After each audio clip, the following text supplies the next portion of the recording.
तो चतुर्थ व्रत का पालन करते हुए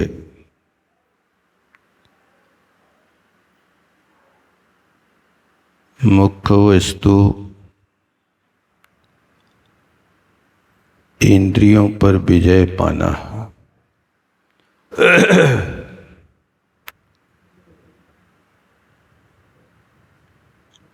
इंद्रियों में सबसे प्रधान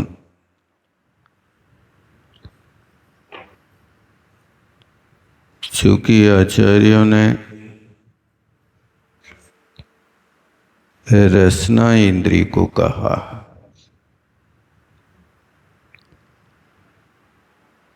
इंद्रियों में रसना इंद्री व्रतों में ब्रह्मचर्य व्रत, गुप्तियों में मनोगुप्ती और कर्मों में मोहिनी कर्म।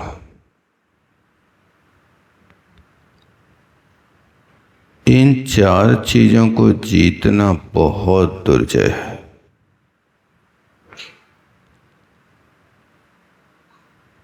पांचों इंद्रियों में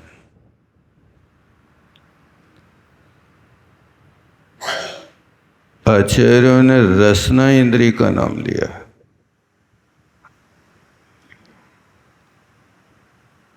रसना इंद्री को जीतना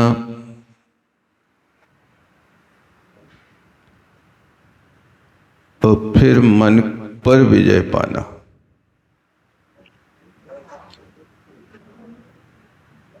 और व्रतों में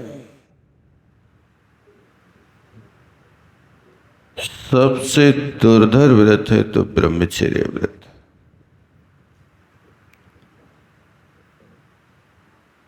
और कर्मों में सबसे महान योद्धा तो मोहिनी कर्म। इन चार चीजों पर जो विजय पा लेता वह वास्तव में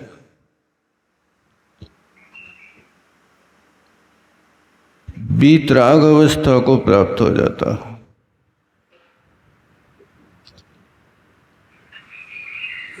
तो यहां पर कहते हैं कि इंद्रियों में रसना इंद्री की बलवत्ता कहां से आती है?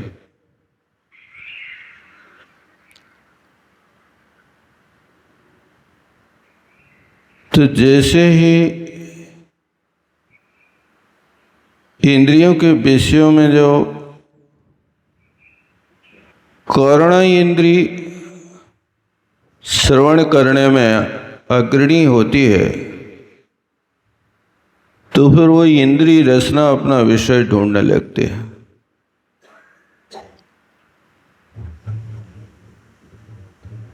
इसलिए कहा राग बढ़ाने वाली कथा का त्याग करो।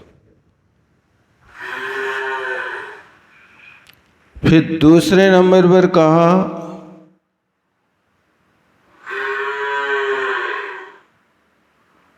कि अपनी आंखों का प्रयोग ऐसे कार्यों में करें जिनके माध्यम से आप पापों से छूट सकें। आंखों का काम देखना तो है, लेकिन आप क्या देख रहे हैं? भगवान ने आपसे कहा है यदि देखना है तो गुणों को देखो, क्योंकि गुण दिखाई नहीं देते हैं, लेकिन जहां सद्गुण विराजमान होते हैं वहां पर आचरण दृष्टिगोचर होता है।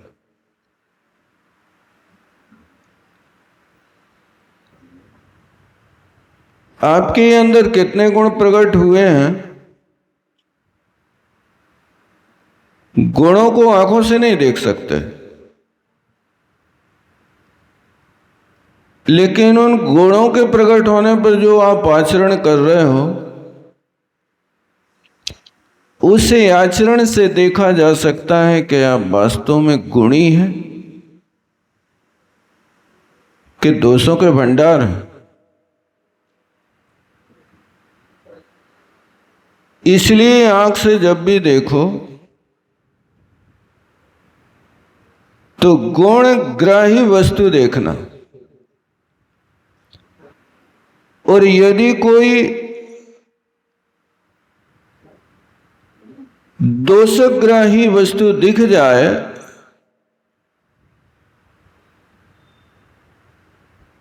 तो आप उसकी ओर दृष्टि नहीं गड़ाना।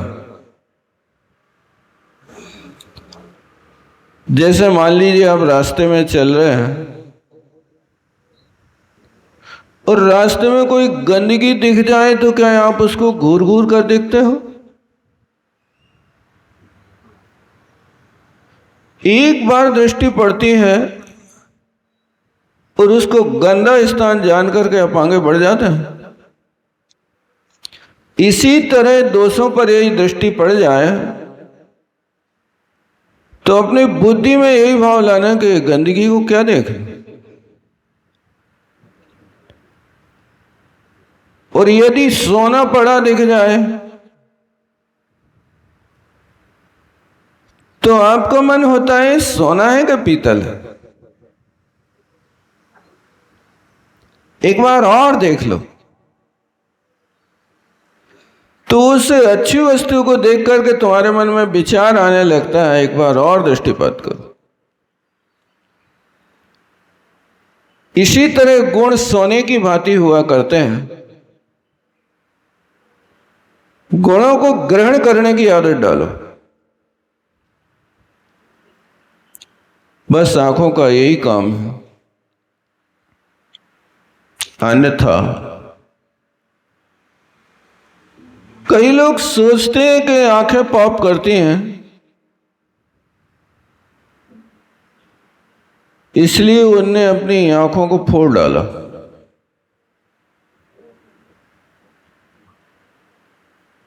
अरे भैया, आंखों के फोड़ने से तुम्हारा काम नहीं चलेगा। जो अंदर मन बैठा संचालन कर रहा सब इंद्रियों का, उस मन की ओर दृष्टिपात करो। यदि आपका मन शांत होगा तो हर वस्तु में शांति दृष्टिगोचर होगी, और मन अशांत होगा तो या तो राग करेगा या द्वेष करेगा। ऐसी दो चीजें, एक मनोहर वस्तु को देखना और राग बढ़ाने वाली कथा को सुनना। आचार्य महाराज उस ब्रह्मचर्य व्रत की भावना के लिए सबसे पहले कान और आंखों के लिए कहते कंट्रोल करो, और फिर इसके बाद तीसरी बात कहते हैं, पूर्व में यदि किसी वस्तु से रति हुई है तो उसको स्मृति में मत लाना। नहीं तो पूर्व की रति यदि वर्तमान में यह स्मृति लाएगी तो आपके व्रतों को खोखला कर देगी। ऐसे कई प्रसंग हैं। ये पूर्व रति मात्र से लोगों को अपने प्राण खोना पड़े, ऐसे कई प्रसंग शास्त्रों में हैं, आगम से देख सकते हैं। आंखों से देखा और देखने के बाद वो वस्तु उपलब्ध नहीं हुई तो फिर स्मृति चलती रहती है। आप ये मत समझना कि स्मरण करने से कोई पाप नहीं होता। यदि पाप का स्मरण करते हो तो वो हमेशा पाप प्रकृति का बंद कराता है। और यदि किसी तीर्थ क्षेत्र का या मुनि महाराजों का या तत्वों का स्मरण करते हो तो कर्मों से छुड़ाता है। इसलिए स्मृति में यदि कोई वस्तु आ रही है तो बस एक बार ये सोच लेना इसका फल क्या होगा। हर व्यक्ति जानता है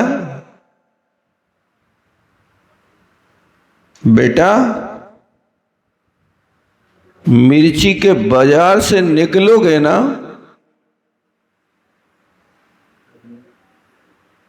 न मिर्ची छू रहे हो न खरीद रहे हो,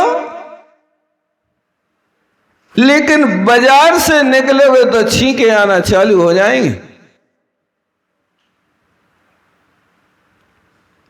कहां से जा रहे हो? मिर्ची बाजार से। उसका स्पर्शन और सेवन तो दूर है, उसकी गंध आ जाए तो व्यक्ति की दशा बिगाड़ देता है।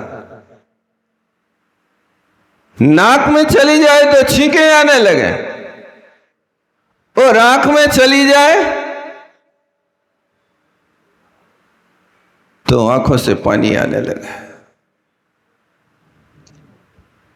कोशिश करना कि यदि तुम्हें मिर्ची से प्रयोजन नहीं है तो उस बाजार में मत जाना बेटा। और यदि इत्र बेचने वालों की दुकान लगी है और तुम्हारा रास्ता वहां से नहीं पड़ रहा है तो भी कोशिश करना कि इसी रास्ते से गुजर जाए, क्योंकि गंदी की दुकान से निकलोगे तो गंध तो आपको फ्री में मिलेगी मिलेगी, लेकिन मिर्ची के बाजार से निकलोगे तो घुटन तो आपको होगी होगी। अब मिर्ची खाने वाले लोगों के कोई प्रभाव पड़े या ना पड़े उनकी बात है। इसी तरह पूर्व में यदि कोई तुम्हारी इत्र बेचने वाली दुकान जैसी कोई वस्तु स्मृति में आती है तो अच्छा है,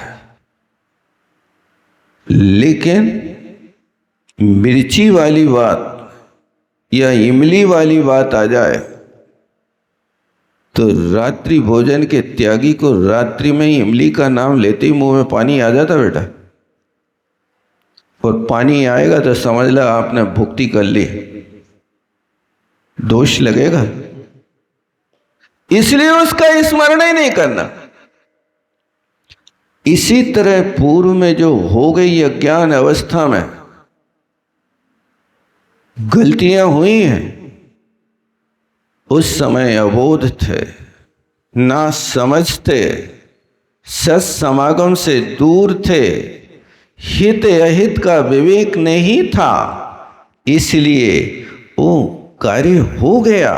लेकिन अब वर्तमान में समझदारी से काम करना, अन्यथा ऐसा होता है कि पद्म पुराण में एक प्रसंग रखा है। एक राजा की कन्या थी जिसका नाम सुतारा था। वो विद्याधरों की कन्याएं थी।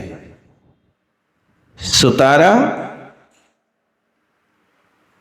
का विवाह एक साहसगति नाम का विद्याधर करना चाह रहा था। योग ऐसा बना कि सुतारा के पिता ने साहस गति के स्थान पर सुतारा का विवाह सुग्रीव के साथ कर दिया, जो बाली का छोटा भाई है। महापुरुष है। और प्राय करके ये देखा जाता है, राजा महाराजा सोचते हैं काश मेरी कन्या किसी तत्व मोक्षगामी पुरुष को प्राप्त हो तो उसका जीवन भी सार्थक हो और हमारा भी यश वृद्धि को प्राप्त हो। सुग्रीव महापुरुष था, नीति निपुण था, बाली का भैया था, राजा सूर्यरज का बेटा था, बहुत धर्मात्मा पुरुष था। तद्भव मोक्षगामी था। सुग्रीव महाराज मोक्ष गए हैं, पता है आप लोगों को? राम हनु सुग्रीव सुडील, ये मांगी तुंगी क्षेत्र से राम के जितने सहयोगी हैं राम सबको ले गए। हनुमान भी, सुग्रीव भी, सुडील भी, गवय भी, गवाक्ष भी और अनेक विद्याधर। मांगी तुंगी से 99 करोड़ मुनि महाराज मोक्ष गए। राम के साथी बहुत हैं उसमें। और सुतारा की शादी सुग्रीव के साथ कर दी गई। लेकिन जिस व्यक्ति के अंदर फितूरी बैठ जाती है, किसी व्यक्ति के प्रति राग का तीव्र अतिरेक हो जाता है, तो राग की परिणति ऐसी रहती है कि जैसे माचिस की काड़ी को जलने के बाद भी वो माचिस के आगे लगा रोगन तो जल जाता है, लेकिन फिर भी वो काला काला आगे लगा ही रहता है, छूटता ही नहीं। जल गया फिर भी वो लगा हुआ है। एक फितूरी व्यक्ति के अंदर के सामने वाला गेय हट गया, कुछ भी तुम्हारे सामने नहीं, लेकिन पूर्व स्मृति के कारण व्यक्ति अनंत पाप बांध लेता है। यस्मात् क्रिया न फलंती भाव शून्य। अब भाव शून्य यदि तुम उसको विस्मरण भी करना चाहो तो भी वो कर्म का बंध करती रहती है। इसलिए कोशिश करना कि पुरानी बातें यदि कोई खराब बातें हैं तो उसको दिल में जमा करके नहीं रखना, उनको तत्काल साफ करना। जैसे आपने जिस पात्र में खिचड़ी बना ली है तो उस खिचड़ी बनी हुई पात्र को आप बिना मांजे कितने दिन रखते हो बताओ? 8-15 दिन रख लेते? उस पात्र में 10-5 बार खिचड़ी पका लेते क्या? कितनी बार पकाते बताओ? एक ही बार। सुबह खिचड़ी पक गई तो शाम को नहीं पका सकते उसमें? क्यों, क्या हो गया? मर्यादा थोड़ी खत्म हुई उसकी, पका तो सकते हो। अरे वो जहां पर खिचड़ी लगी है दोबारा रखोगे बेटा तो वो सारी खिचड़ी का स्वाद बिगाड़ देगा। इस बात को तो जानते हो ना, क्योंकि कच्ची तो पकेगी लेकिन जो पक गई वो जलेगी, वो जलेगी तो तुम्हारे स्वाद को बिगाड़ देगी। इसलिए जैसे तुम लोक व्यवहार में बड़ी होशियारी करते हो कि खिचड़ी पकी है और बर्तन खाली हुआ है, तो उसको उसी दिन, उसी मुहूर्त, उसी क्षण साफ करते हो। कोई 2-4 दिन के लिए रख नहीं देता। तो जैसे आपकी खिचड़ी यदि दोबारा उस पात्र में पकाते हो तो स्वाद बदल जाता है, रस चलित हो जाती है। इसी तरह वो खिचड़ी एक बार बना ले, किसी वस्तु को तुमने ये बना लिया, अब यदि वो सड़ी खिचड़ी की तरह अंदर पकती रही, बनी रही, तो तुम्हारा स्वाद बिगाड़ देगी। इसलिए निकाल दो मन से, सोचो ही नहीं क्या हुआ,